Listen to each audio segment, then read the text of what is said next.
Olá, bem-vindo ao nosso Deep Dive. Hoje vamos direto ao ponto. Onde é que se entra com uma ação na Justiça Civil aqui no Brasil? Parece simples, né? Mas olha, as regras de competência têm lá suas manhas.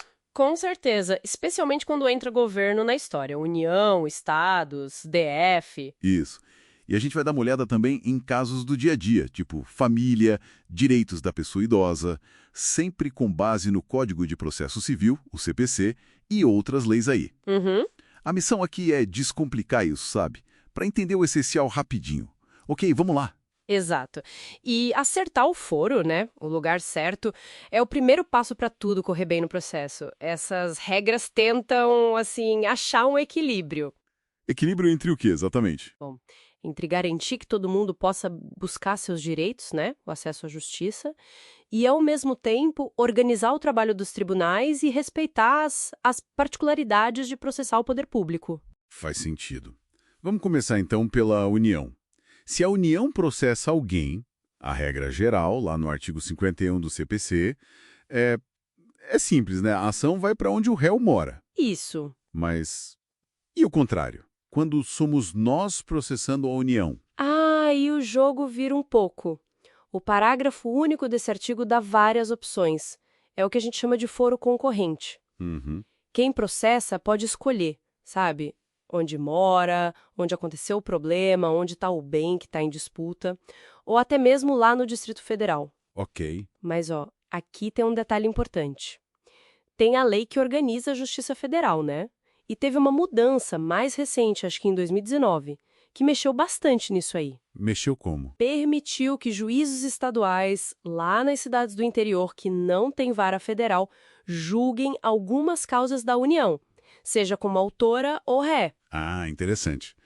Mas tem exceção? Tem sim.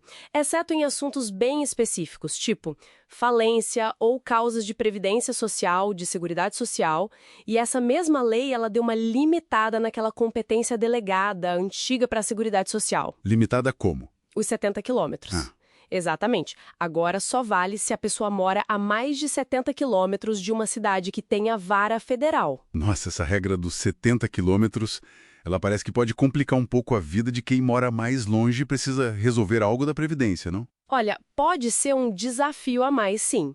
O STF até analisou isso, considerou constitucional na AD 6096, mas é um ponto que sempre gera debate, né, sobre o acesso à justiça nessas regiões mais afastadas. Entendi a lógica para a União. Agora imagino que para os estados e para o Distrito Federal, que tem suas próprias justiças, né, bem definidas, a questão de serem processados fora de casa deve ser ainda mais sensível, certo? Exatamente. A regra quando eles processam alguém é a mesma, vai para o domicílio do réu, tá lá no artigo 52. Tá. Mas quando eles são os réus, aí a história muda. O parágrafo único desse artigo, originalmente, ele dava opções parecidas com as da União. Originalmente, O que mudou? o que mudou? O STF interveio. Em duas decisões bem importantes, as ADIs 5.492 e 5.737, o Supremo entendeu diferente.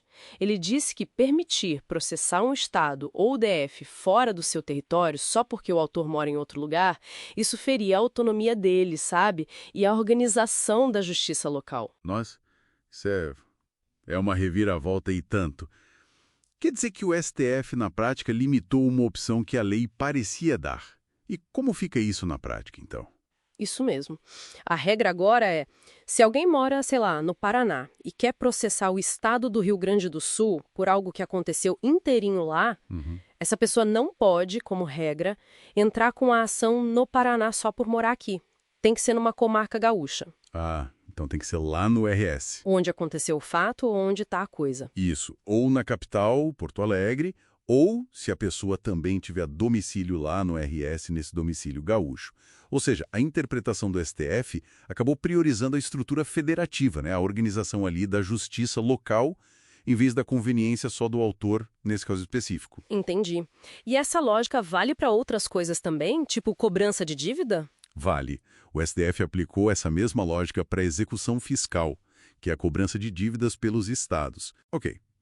Falamos bastante dessa complexidade com os governos, mas o CPC também tenta simplificar a vida em situações mais comuns, né? Comuns. Como ficam as regras de foro lá no artigo 53? Sim, o artigo 53 trata de casos bem frequentes.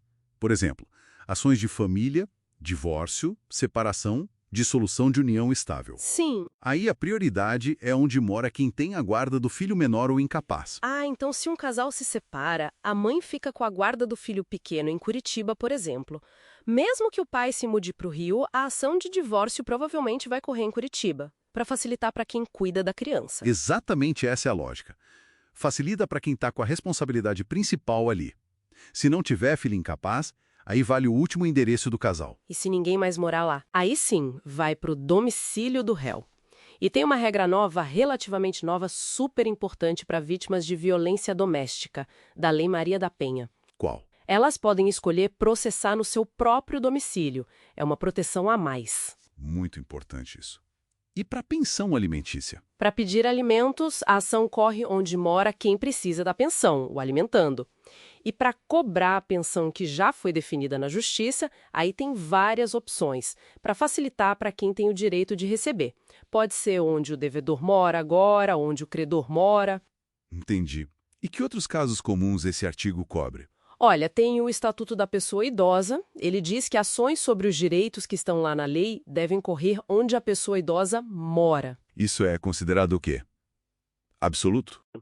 Então, se uma pessoa idosa mora em Juiz de Fora, Minas Gerais, a ação de saúde dela, por exemplo, tem que ser proposta lá. Tá claro.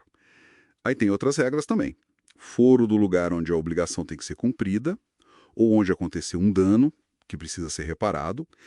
E para acidentes de trânsito ou danos por crimes, a vítima pode escolher processar onde mora ou onde o fato aconteceu. Para a gente ir fechando o nosso deep dive, tem aquela distinção que sempre aparece: competência absoluta versus relativa.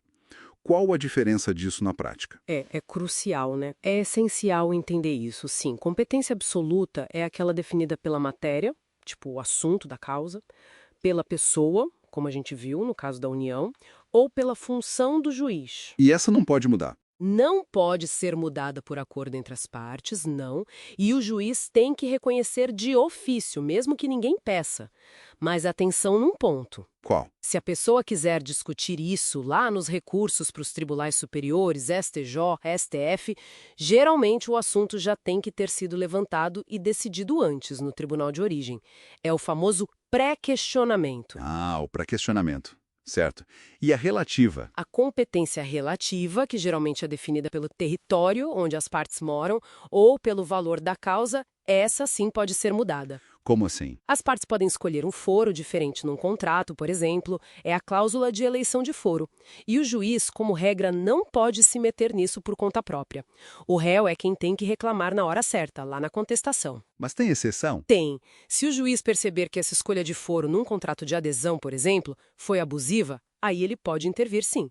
Então, o que fica de tudo isso que a gente conversou, que definir onde propor a ação não é só um detalhezinho técnico, né? É fundamental. Sem dúvida. Existem as regras gerais, mas um monte de exceções importantes, principalmente quando o governo está envolvido ou quando é para proteger pessoas em situação de vulnerabilidade. Perfeito. E isso deixa a gente com uma reflexão, né? Essas regras, elas tentam organizar a justiça, respeitar a autonomia dos estados, da União, mas ao mesmo tempo, será que algumas restrições, como essa de só poder processar um estado dentro do território dele, será que isso não acaba, na prática, dificultando o acesso à justiça para o cidadão comum?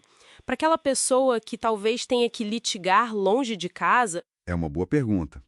Fica aí a questão sobre como equilibrar a eficiência do sistema com a garantia real de direitos para todo mundo, né? Exatamente. Um equilíbrio delicado.